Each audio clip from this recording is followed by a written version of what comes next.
चलिए फिर बढ़ते हैं कुछ अब अनोखे शब्दों से जो इस सिलॉक्स के साथ जुड़े हुए हैं, और इस कड़ी में सबसे पहला नाम है एट लीस्ट का। At least, some, A are B, कम से कम कुछ ए बी है। इस कम से कम का मतलब क्या हुआ? आपके दिमाग में क्या आ रहा है? आप क्या डायग्राम बनाएंगे? अभी तक तो हमने सिर्फ 4 शब्दों से डील किया, सम, नो, सम नॉट और ऑल। ये थोड़ा नया है, at least, some, A is B. क्या बनाएंगे आप इसमें? इसका अगर आपको कभी भी ना समझ में आए, अगर आप इंग्लिश में सिंप्लीफाई कर रहे हैं या हिंदी में सिंप्लीफाई कर रहे हैं, उसके शाब्दिक अर्थ पे चले जाइए। जैसे इसका शाब्दिक अर्थ क्या होगा? कम से कम कुछ ए बी हैं। तो आप इसके लिए डायग्राम बनाएंगे तो बनाएंगे क्या? एक ही डायग्राम बनेगा इसके लिए भी, जिसको हम क्या कहते हैं? सम ए आर बी।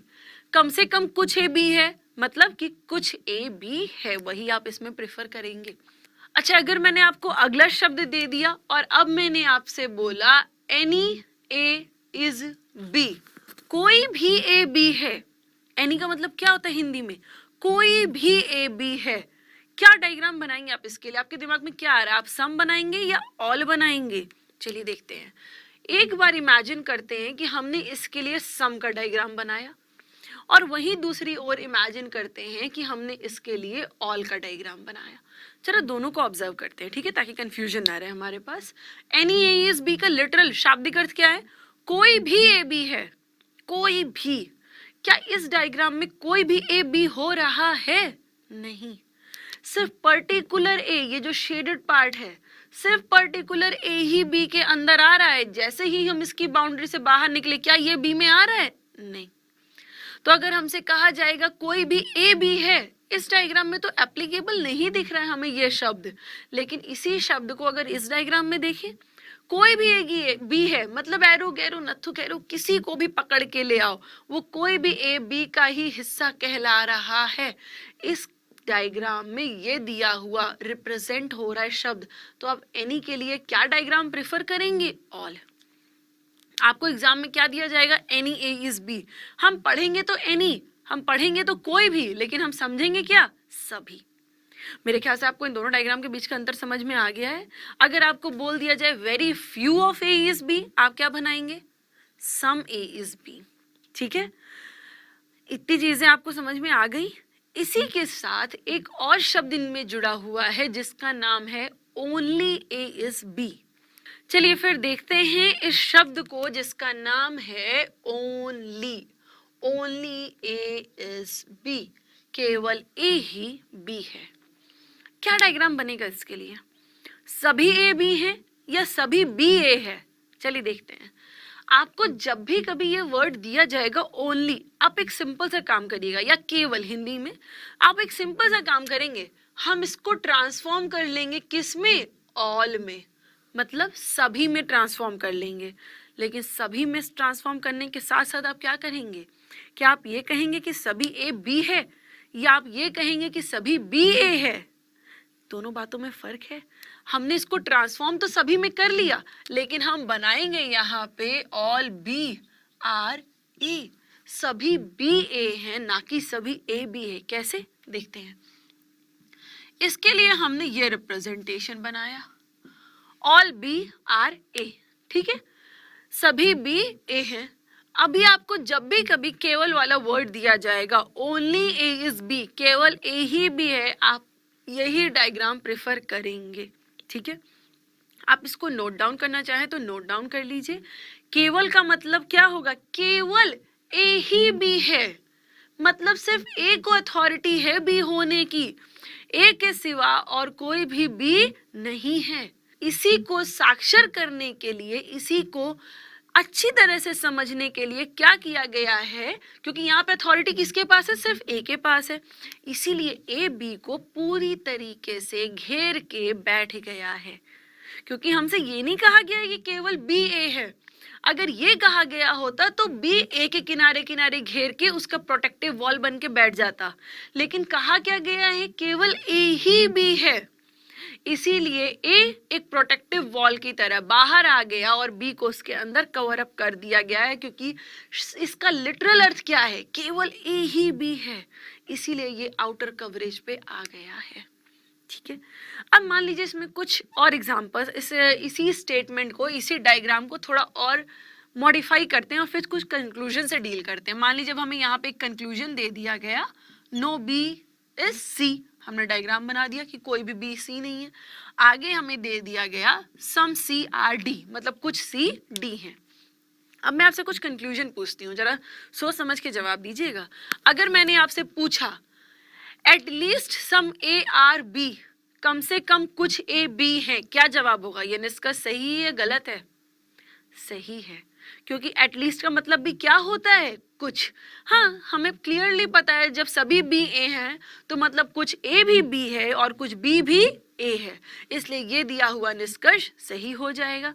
अच्छा, अगर मैं आपसे यहाँ पे ये पूछूं सम ए आर नॉट सी, सोचिएगा जरा सा इस कंक्लूजन को। सम ए आर नॉट सी, कुछ ए ऐसे हैं जो सी नहीं है, क्या ये निष्कर्ष सही है? सम ए आर नॉट सी का निष्कर्ष क्या यहाँ पे सही बनेगा? बेशक। आप में से कई लोग ऐसे होंगे जो सोच रहे होंगे, इसीलिए मैंने आपको ये एग्जाम्पल दिया क्योंकि ये आपके एग्जाम में भी पूछा जा चुका है। आप में से कई लोग ये सोच रहे होंगे कि ये तो कैन नॉट से हो रहा है। कैन नॉट से का मतलब हमें इसके बारे में पता नहीं है, और जब हमें इसके बारे में पता नहीं है तो हम इस निष्कर्ष को गलत कर देंगे। लेकिन नहीं, यहाँ पे हमें इस निष्कर्ष के बारे में पता चल रहा है। कैसे पता चल रहा है देखते हैं। अच्छा, एक बात बताइए, ए का कितना हिस्सा बी के पास है? क्या पूरा हिस्सा बी के पास है या कुछ हिस्सा बी के पास है? जवाब आया कि ए का कुछ हिस्सा बी के पास है, सारा नहीं, कुछ। ए का कुछ हिस्सा बी के पास है और पूरा बी ही सी नहीं है। समझ में आई बात? ए का कुछ हिस्सा बी के पास है और पूरा बी ही सी नहीं है, तो जो ए का हिस्सा बी ने ढक के रखा है वो हिस्सा भी सी नहीं है। और ए का कितना हिस्सा बी ने ढक के रखा है? कुछ। इसका मतलब इस पूरे ए में ऐसा भी ए है जो सी नहीं है। ये अलग बात है कि वो मौजूद कहाँ है? बी के नीचे। तो इसीलिए यहाँ पे ये दिया हुआ निष्कर्ष क्या हो जाएगा? सही हो जाएगा। क्लियर है कि नहीं? अच्छा, अगर मैं आपसे पूछूं कि कुछ ए डी है, क्या ये निष्कर्ष सही है? हाँ, बेशक कुछ ए डी है, सही है। कहाँ सही है? अगर आपसे बोला जाए कि कुछ ए के डी होने की संभावना है, हाँ, तो ये दिया हुआ निष्कर्ष सही हो जाएगा। अगर हमसे डेफिनेट में पूछा जाए कि कुछ ए डी है, हमें नहीं पता, इसलिए ये गलत है। लेकिन अगर इसी बात को संभावनाओं में कहा जाए, क्या कुछ ए के डी होने की संभावना है? बेशक, फिर ये दिया हुआ निष्कर्ष क्या हो जाएगा? सही हो जाएगा। अच्छा, अगर मैं आपसे ये पूछूं, क्या सारे डी को बी बना सकते हैं? All D can be B, सारे डी को आप बी बना सकते हैं? नहीं। अगर हम सारे डी को बी बनाएंगे तो ये जो बी है ये सी के अंदर एंटर कर जाएगा और कथन का विरोध हो जाएगा, इसलिए हम सारे डी को बी नहीं बना सकते। अच्छा, इसी बात को दूसरे तरीके से अगर मैं पूछूं, all D can never be B, सारे डी कभी भी बी नहीं हो सकते। हाँ, ये निष्कर्ष सही है। बेशक, क्योंकि हम इस डायग्राम में कितनी भी मेहनत कर लें, कितनी भी कोशिश कर लें, सारे डी को बी कभी नहीं बना सकते हैं। तो अगर हमसे कहा जाए all D can never be B, हाँ, फिर ये दिया हुआ निष्कर्ष क्या हो जाएगा? सही हो जाएगा। क्लियर है इतनी बातें? अब मैं आपको सिर्फ कुछ कॉम्प्लिकेटेड मुद्दे ही दूंगी, ठीक है? सम नॉट की कुछ और परिस्थितियां अगले एग्जाम्पल में देखते हैं। चलिए फिर बढ़ते हैं अब हमारे अगले एग्जाम्पल, अगले उदाहरण की तरह। आप देख सकते हैं यहाँ मैंने आपको दो डायग्राम दिए हैं। इन दोनों डायग्राम में छोटा सा डिफरेंस है। यहाँ पे क्या कह रहा है? सभी ए बी हैं, उसके बाद कह दिया कि कुछ बी सी नहीं है, ठीक है? अब यहाँ पे क्या कह रहा है? यहाँ पे कह रहा है सभी ए बी है, ठीक है, ये बात यहाँ पर भी थी, बट आगे क्या कह रहा है कि कुछ ए सी नहीं है। इन दोनों डायग्रामों में यही बेसिक सा फर्क है। यहाँ पे जो ना होने का निगेटिव रिलेशन है, मतलब निगेटिव टर्म है, वो बी और सी के बीच में यूज हो रहा है, बल्कि यहाँ का जो निगेटिव टर्म है वो ए और सी के बीच में यूज हो रहा है। क्या इसके चलते हमारे निष्कर्षों पे कोई फर्क पड़ेगा? देखते हैं पड़ेगा कि नहीं। मैंने आपको कॉमन का निष्कर्ष दिए हैं दो के दोनों डायग्राम में। जरा इन सारे निष्कर्षों का स्टेटस इन डायग्राम के रेस्पेक्ट में देखते हैं कि क्या निकल के आ रहा है। अब यहाँ पे हमें सबसे पहला निष्कर्ष कह रहा है all A can be C. अगर मैं आपसे ये पूछूं कि सभी ए सी हैं, जवाब आपका यही आएगा हमें नहीं पता। लेकिन अगर मैं आपसे ये पूछूं क्या सभी ए सी हो सकते हैं, all A can be C, अब जवाब क्या आएगा? हाँ, हम बनाना चाहें तो बना सकते हैं। हमने इस सी को एनलार्ज किया और इस ए के ऊपर से कुछ इस तरह लेके चले आए। क्या हमने इसको करने में कथन का विरोध किया? कहीं से नहीं किया। हमसे कथन ने कहा था कि इस बी के शेडेड हिस्से में सी एंटर नहीं होना चाहिए, हमने नहीं किया। हम बाकी हिस्से में इसको ऐसे लेके बाहर चले आए। मतलब हम सभी ए को सी बना सकते हैं कथन का विरोध किए बिना। इसलिए यहाँ पे ये दिया हुआ निष्कर्ष क्या है? सही है। अच्छा, दूसरे में क्या कह रहा है? All B can be C. क्या आप सभी बी को सी बना सकते हैं? अब ये गड़बड़ है। क्यों? अगर हम सभी बी को सी बनाए, कोशिश किए, तो ये जो बी का शेडेड हिस्सा है ये भी सी के अंदर आ जाएगा और मामला यही फंस जाएगा। क्योंकि आफ्टर ऑल सबसे बेसिक प्रॉब्लम ही यही है कि इस शेडेड हिस्से को सी के साथ कोई रिलेशन नहीं करना है। बाकी आपकी मनमानी जो मन हो कर दीजिए। लेकिन इस सेकेंड वाले को बनाने के चक्कर में ये निगेटिव, ये शेडेड वाला बी भी सी के अंदर आ जाएगा। इसीलिए ये दिया हुआ निष्कर्ष क्या है? गलत है। अच्छा, यहाँ पे आपको तीसरा निष्कर्ष दिया गया है ऑल सी कैन बी ए। क्या आप सारे सी को ए बना सकते हैं? डेफिनेटली। हमने सी को कंप्रेस करके ए के अंदर में रख दिया और सम बी इज नॉट सी वाला रिलेशन मेंटेन्ड है क्योंकि हम उस शेडेड पार्ट में सी एंटर नहीं किया। इसलिए यहाँ पे ये दिया हुआ निष्कर्ष क्या है? सही है। आई होप आपको इतनी चीजें क्लियर हो गई हैं। अब यही सारे निष्कर्ष इस डायग्राम के रेस्पेक्ट में देखते हैं जरा फर्क आ क्या रहा है।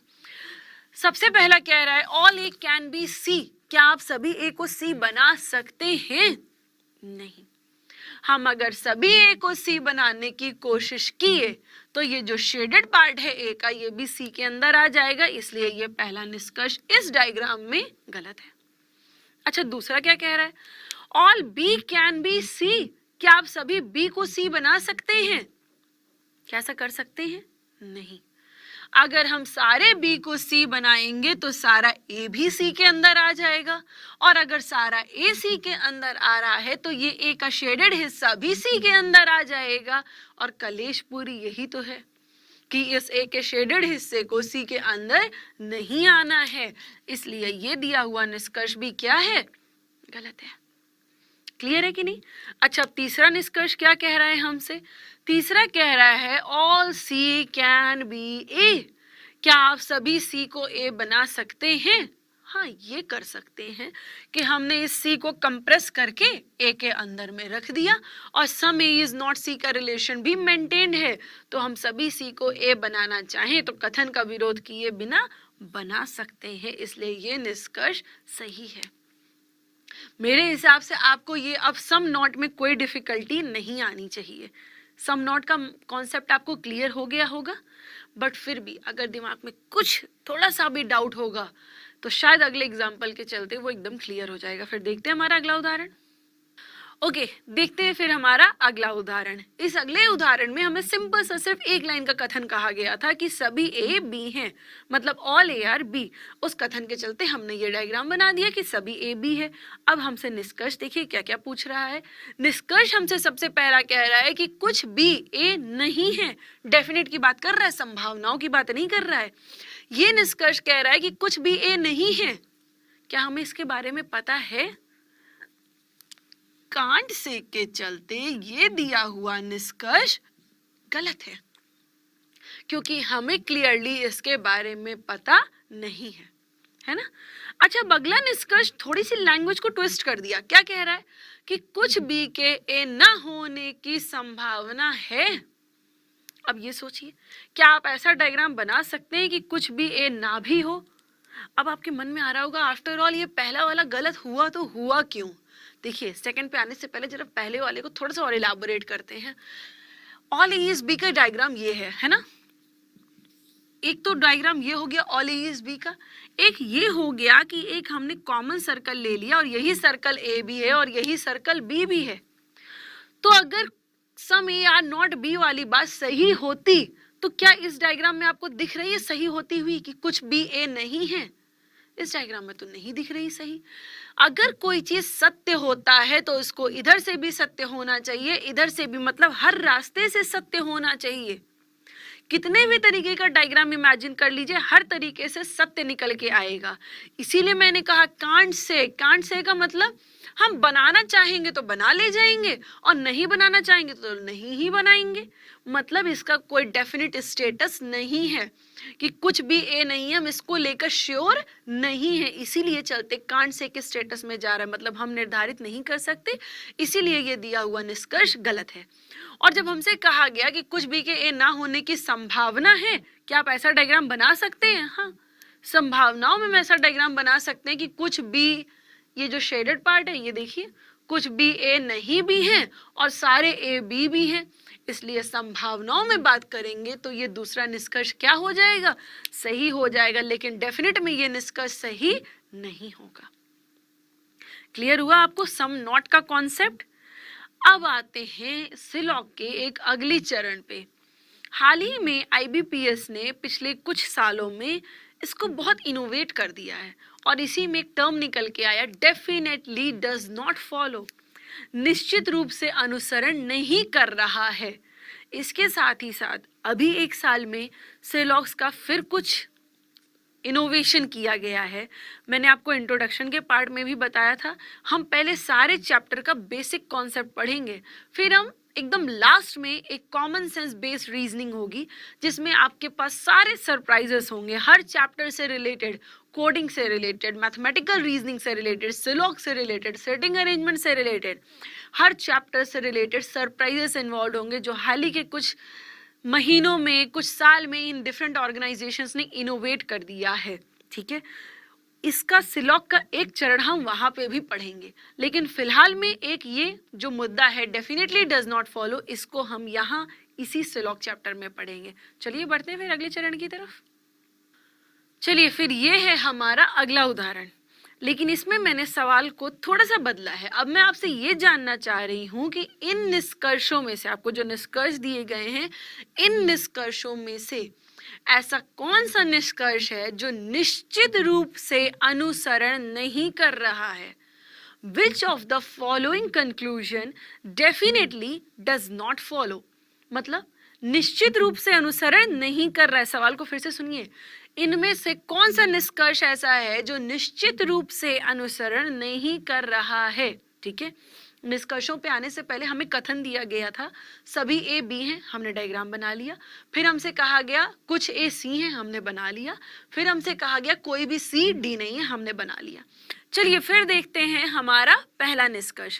पहला निष्कर्ष हमसे क्या कह रहा है? Some B are C.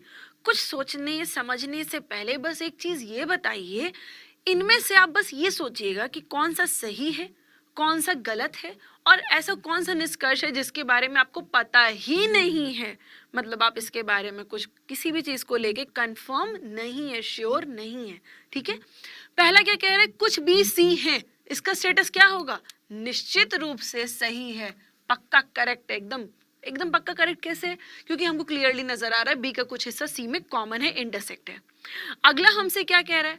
All A can B D. क्या आप सारे ए को डी बना सकते? जस्ट इमेजिन, क्या हम सारे ए को डी बना पाएंगे?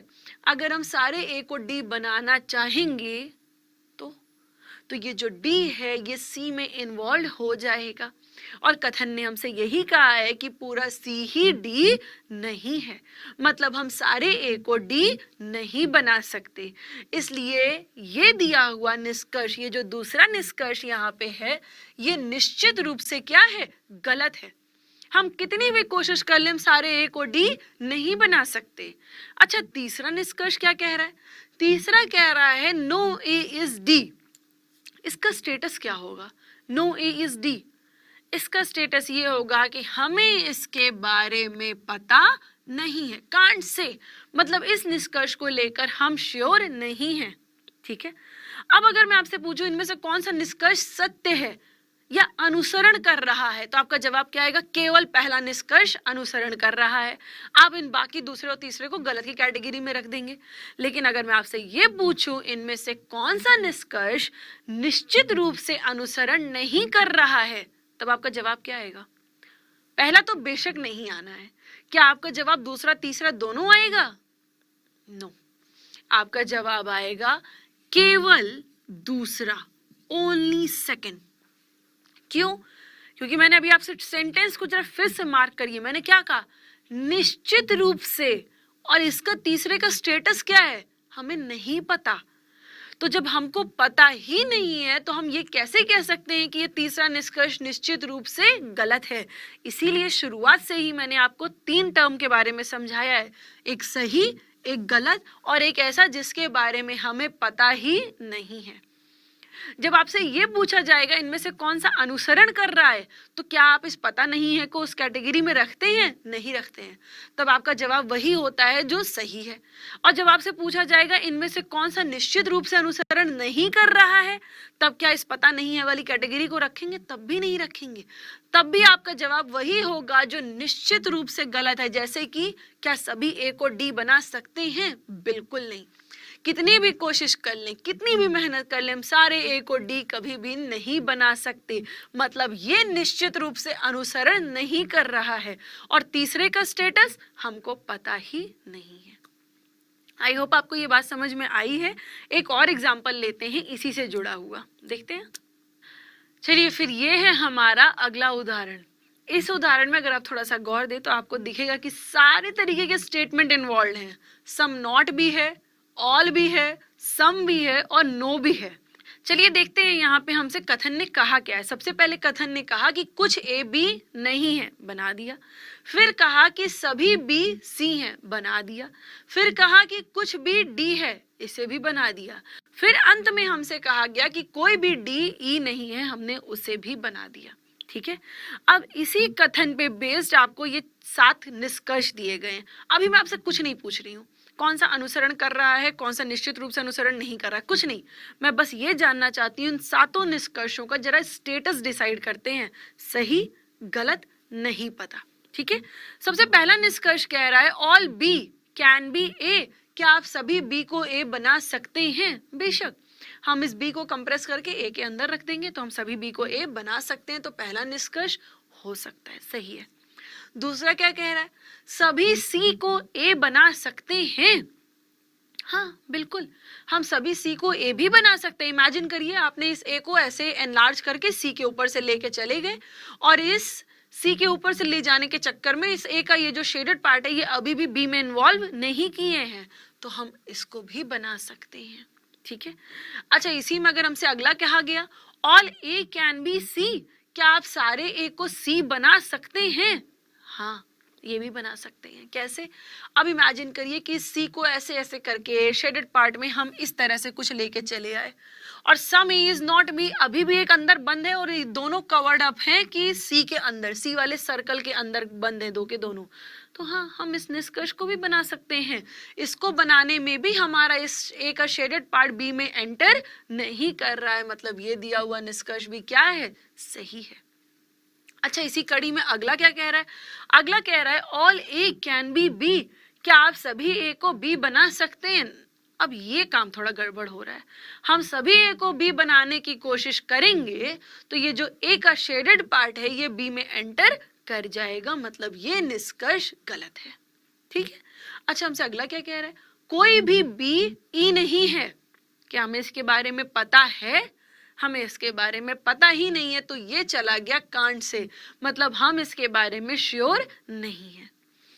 अच्छा अगला क्या कह रहा है कि कुछ ए डी नहीं है, सम ए आर नॉट डी। फिर वही चीज, हमें इसके बारे में भी पता नहीं है और जब पता नहीं है तो ये निष्कर्ष भी क्या हो गया? कांट से, मतलब हम इसके स्टेटस को लेकर क्लियर नहीं है। लास्ट वाला कह रहा है all E can be B. क्या आप सभी ई को बी बना सकते हैं? बेशक बना सकते हैं।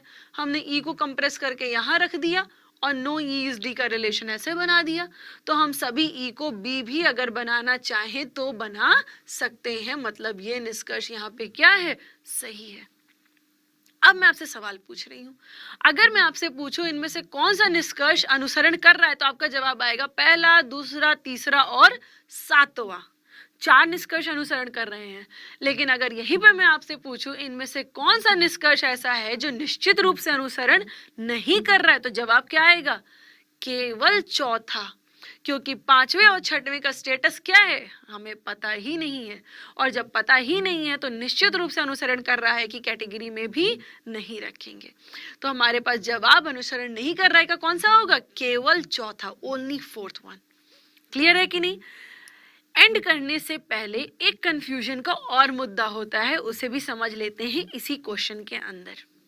अब मैंने यहाँ पे क्या किया, मैंने निष्कर्षों को थोड़ा सा बदल दिया। मेरा फंडामेंटल डायग्राम सेम है, मैंने इसमें कुछ भी नहीं किया, बस निष्कर्षों को थोड़ा सा चेंज कर दिया। सिर्फ 2 निष्कर्ष है, कोई भी बी ई नहीं है, नो बी इज ई, और दूसरा कह रहा है कम से कम कुछ बी ई है, at least some B are E. अब आपको ये 2 निष्कर्ष दिए गए, आपका जवाब क्या आएगा इन दोनों के रेस्पेक्ट में? केवल पहला सही है, केवल दूसरा सही है, दोनों सही है, दोनों गलत है, या तो पहला सही है या तो दूसरा सही है। आप जरा गौर करिएगा, ये नो कैसा है? निगेटिव टाइप है। ये एटलीस्ट सम कैसा है? पॉजिटिव टाइप है। एलिमेंट इनके बीच में कॉमन है, और इन दोनों के बारे में स्टेटस क्या है? नो बी इज ई, हमें पता ही नहीं है, कम से कम कुछ भी ई है, डायग्राम देखिए, हमें पता ही नहीं है। तो इसलिए इन दोनों का भी जवाब क्या आ जाएगा? या तो पहला या दूसरा निष्कर्ष अनुसरण करेगा। मतलब ये कौन सी परिस्थिति बन गई? आइदर और की। ये मत सोचिएगा कि नो के साथ समी होगा तभी बना सकते हैं, एटलीस्ट के साथ भी आइदर और बना सकते हैं। इसी आइदर और का एक और विवादित मुद्दा है, उसे भी समझ लेते हैं। चलिए फिर देखते हैं आइदर और का अगला थोड़ा सा उलझा हुआ मुद्दा। अब एक चीज और होती है, क्या ऑल और सम नॉट के बीच में हम आइदर और अप्लाई करेंगे या नहीं करेंगे? मैंने आपको 2 डायग्राम दिए, डायग्राम दोनों सेम है, थोड़ा सा चेंजिंग किया है। यहाँ पे आपको जो पेयर दिया है वो क्या कह रहा है? सभी ए सी हैं, ऑल ए आर सी। दूसरा कह रहा है कुछ ए सी नहीं है, सम ए आर नॉट सी। इसमें क्या कह रहा है? सभी ए सी है, all A are C, some C are not A. इस बात को रिवर्स कर दी गई, मतलब कुछ सी ए नहीं है। यहाँ पे ए और सी और ए हो रहा है, यहाँ पे ए और सी मेंटेन्ड है। इन दोनों डायग्राम है, ठीक है। अब आपको यहाँ पे ये बताना है इनमें से कौन सा आइदर और का पेयर है। यहाँ पे अब आप ये सोच रहे होंगे, तो क्या हम ऑल और सम नॉट के बीच में भी आइदर और लगा सकते हैं? बेशक, ऑल और सम नॉट के बीच में भी आइदर और लगता है। लेकिन जैसा कि मैंने आपसे थोड़ी देर पहले कहा था कि सम और नो में अगर एलिमेंट आगे पीछे हो जाते हैं तो उससे कोई फर्क नहीं पड़ता, फिर भी आइदर और लगा लेते हैं। क्या यहाँ पर भी ऐसा ही हो रहा है? देखते हैं। हमें कथन दिया गया है कुछ ए बी है, कुछ बी सी है, कथन दिया गया। अब ये निष्कर्ष है पहला कि सभी ए सी हैं। आइदर और का मतलब क्या होता है? एकदम शुद्ध मतलब बताइए। मैं आपसे इस समय मैं आपको किताबी बात बता ही नहीं रही हूँ, मैं नहीं कह रही हूँ कि पॉजिटिव, नेगेटिव, एलिमेंट, कॉमन, दोनों के बारे में नहीं पता, कोई रटा रटाया कॉन्सेप्ट नहीं। सिंपल सी चीज समझिए, आइदर और का मतलब होता क्या है? आइदर और का मतलब या तो पहली घटना घट रही है या दूसरी। अगर पहली घट रही है तो दूसरी नहीं, और अगर दूसरी घट रही है तो पहली नहीं। मतलब अगर आपके आज आने की संभावना है तो ना आने वाली बात गलत हो गई, और अगर ना आने की संभावना है तो आने वाली बात गलत हो गई। मतलब दोनों घटनाओं की संभावनाओं को नजर नहीं आना चाहिए, नजर सिर्फ एक को आना चाहिए। अगर एक की संभावना दिख रही है तो दूसरे को नहीं दिखना चाहिए। यही मतलब होता है आइदर और, मतलब या तो का। देखते हैं अब यहाँ पे हमसे पहला क्या कह रहा है? ऑल ए आर सी, सभी ए सी हैं। जरा इमेजिन करिए, अगर आपने सारे ए को सी के अंदर बंद किया, ऑल ए आर सी में अगर आपने सारे ए को एक डॉटेड लाइन से, जरा इमेजिन करते हैं, सारे ए को सी के अंदर बंद कर दिया है। ये संभावना हमने सोची कि सभी ए के सी होने की संभावना बनाई, सभी ए के सी होने वाली संभावना तो बन गई, लेकिन उसके साथ ही साथ ये जो दूसरी बात थी कि कुछ ए सी नहीं है, क्या ये बात यहाँ पे नजर आ रही है? नहीं, ये रिवर्ट हो गई, क्योंकि सभी ए बन रहे हैं तो कुछ ना होने वाली बात क्या हो गई? गलत। मतलब फिर से समझिए, अगर मैंने पहले की संभावना को बनाया कि सभी ए के सी होने वाली संभावना को बनाई तो दूसरी संभावना नजर नहीं आ रही है। मतलब अगर पहली घटना घट रही है तो दूसरी नहीं घट रही है, और अगर दूसरी घट रही है तो पहली नहीं। आइदर और का मतलब भी तो यही होता है, इसलिए यहाँ पे हम इन दोनों के बीच में आइदर अप्लाई कर देंगे। अब यही चीज जरा यहाँ पे समझते हैं। यहाँ पे क्या है, ऑल ए आर सी। फिर से जरा इमेजिन करते हैं, सभी ए को सी बनाने की संभावना कुछ ऐसे ही बनेगा, सभी ए सी, सभी ए तो सी बन गए। लेकिन अब ये जो बात थी कि कुछ सी ए नहीं है, हाँ यहाँ पे ये गड़बड़ हो गया कि ये पॉसिबिलिटी नजर आ रही है। हमने पहले की संभावना बनाई और दूसरे की नजर आ रही है, तो क्या हम यहाँ पे आइदर और लगाएंगे? बिल्कुल नहीं। क्यों? अभी मैंने थोड़ी देर पहले आपसे कहा था आइदर और का मतलब क्या हुआ, अगर पहले को इमेजिन कर रहे हैं तो दूसरा नहीं दिखे, और अगर दूसरे को इमेजिन कर रहे हैं तो पहला नहीं दिखे। लेकिन यहाँ पे एक्सीडेंटली क्या हो गया, पहले को इमेजिन किया तो दूसरा भी नजर आ रहा है, इसलिए इनके बीच में आइदर और नहीं लगाएंगे। इनका जवाब होगा नाइदर नॉर। मतलब पहला निष्कर्ष भी असत्य है और दूसरा निष्कर्ष भी असत्य है, दो के दोनों अनुसरण नहीं करेंगे। जबकि यहाँ पे या तो की परिस्थिति बन रही है, क्योंकि अगर पहले का संभावना सोच रहे हैं तो दूसरा नजर नहीं आ रहा, और अगर दूसरे की संभावना सोच रहे हैं तो पहला नजर नहीं आ रहा है। बात समझ में आई कि नहीं आई? और एकदम अगर शॉर्ट फॉर्म में, क्योंकि आप लोग शॉर्ट ट्रिक के थोड़े से दीवाने होते हैं, तो अगर शॉर्ट ट्रिक में समझना चाहें तो शॉर्ट ट्रिक में ये समझ लीजिए, ऑल और सम नॉट के बीच में, ऑल और सम नॉट के बीच में लिख भी लीजिएगा कहीं, ऑल और सम नॉट के बीच में आइदर और तभी लगता है जब एलिमेंट सेम पोजीशन पे होते हैं। ठीक है, ऑल और सम नॉट के बीच में आइदर और कब लगता है, जब एलिमेंट सेम पोजीशन पे होते हैं, बल्कि अगर अपोजिट साइड में है तो आइदर और नहीं लगता है। आइदर और होने के लिए एलिमेंट को सेम पोजीशन पे होना जरूरी है। अगर आप कॉपी में लिखना चाहें तो लिख भी सकते हैं, लेकिन मैंने सोचा अगर आपको मैं सीधे रटा दूंगी तो इससे कोई फर्क नहीं पड़ेगा। कॉन्सेप्ट क्लियर होना बहुत जरूरी है, और अगर कॉन्सेप्ट क्लियर होगा तो सवाल को कितना भी उलझा लिया जाए आपको कोई फर्क नहीं पड़ेगा, आप अपना रास्ता कहीं ना कहीं से निकाल ही लेंगे। ठीक है, आई गेस आपको ये चीज समझ में आ गई है। ऑल ए आर सी और some A are not C, all और सम नॉट में आइदर और तभी लगाएंगे जब एलिमेंट सेम पोजीशन पे होंगे। अगर अपोजिट पोजीशन पे होंगे तो आइदर और नहीं लगेगा, तब क्या लग जाएगा, नाइदर नॉर। मतलब दो के दोनों निष्कर्ष गलत है। क्लियर है इतनी बातें? चलिए दोस्तों, अभी हमने आइदर और की एक और परिस्थिति समझी जो ऑल और सम नॉट के बीच में थी। अब बारी है कुछ अनोखे और नए शब्दों की, जो आईबीपीएस में आज के कुछ डिफरेंट ऑर्गेनाइजेशंस ने, आईबीपीएस कही है, एसबीआई कही है, आरबीआई कही है, कुछ नए नए टर्म्स इन्वॉल्व कर दिए हैं। एक छोटे से एग्जाम्पल के जरिए इन टर्म्स को समझते हैं, उसके बाद बढ़ते हैं अपने अगले सेक्शन की तरफ जिसका नाम होगा सिलॉक्स से रिलेटेड एक्सरसाइज। ठीक है, थियोरेटिकल पार्ट में एक लास्ट चीज एक और समझ लेते हैं। यहाँ पे कथन है कुछ ए बी है, फिर कथन है कि कुछ ए बी सी है। मैं आपसे कुछ निष्कर्ष पूछ रही हूँ, बस इमेजिन करिएगा, पेपर पेन की हेल्प की कोई जरूरत नहीं, बस इमेजिन करिए कि सही है या गलत है। अगर मैं आपसे पूछूं some C can be both A and B, मतलब कुछ सी ए के साथ साथ बी भी हो सकते हैं, कुछ सी ए के साथ साथ बी भी हो सकते हैं, तो इसका डायग्राम क्या बनेगा, कुछ इस तरह से, कुछ सी ए के साथ साथ बी भी हो सकते हैं। हाँ, हम ऐसा डायग्राम बना सकते हैं। अब मैं आपसे सिंपल पॉसिबिलिटी के टर्म नहीं पूछ रही हूँ, पॉसिबिलिटी ही है लेकिन थोड़ा सा शब्दों के साथ खिलवाड़ हो रहा है। जैसे कुछ सी ए के साथ साथ बी भी हो सकते हैं, हाँ हो सकते हैं। अच्छा, अगर यही मैं पूछूं सारे ए और बी दोनों सी हो सकते हैं, मतलब all A and B can be C, क्या आप सारे ए और बी को सी बना सकते हैं? बेशक। हम अब इमेजिन कर लेंगे कि ये सी यहाँ पे मौजूद नहीं है और इसको इस तरह से ऊपर से लेके चले आए। हाँ, हम सारे ए और बी को सी भी बना सकते हैं। ठीक है, अगला सवाल, कुछ बी ना तो ए है ना तो सी है, डेफिनेट का वर्ड है। इंग्लिश में अगर मैं पूछूं some B are neither A nor C, perfect word है कि कुछ बी ना तो ए है ना तो सी है, क्या जवाब होगा, कांट से। हमें नहीं पता। अब आप ये मत सोचिए कि कुछ भी आपको बीच में ऐसे दिख रहे हैं जो ना तो ए में है ना तो सी में है, जिसके चलते आप इस निष्कर्ष को सही कर दीजिए। नहीं, निष्कर्ष को हम सही कब कहेंगे? जब वो परफेक्शन में सही होगा। ये परफेक्शन में सही नहीं है, ये संभावनाओं में एक बार हो भी सकता है लेकिन परफेक्शन में नहीं है। मेरा वर्ड फिर से सुनिए, सेंटेंस सुनिए। कुछ भी ना तो ए है ना सी है। Some B are neither A nor C. हमें इसके बारे में पता नहीं है, इसलिए ये निष्कर्ष गलत है। अच्छा, इसी को दूसरे तरीके से पूछूं, कुछ बी के ना तो ए और ना तो सी होने की संभावना है।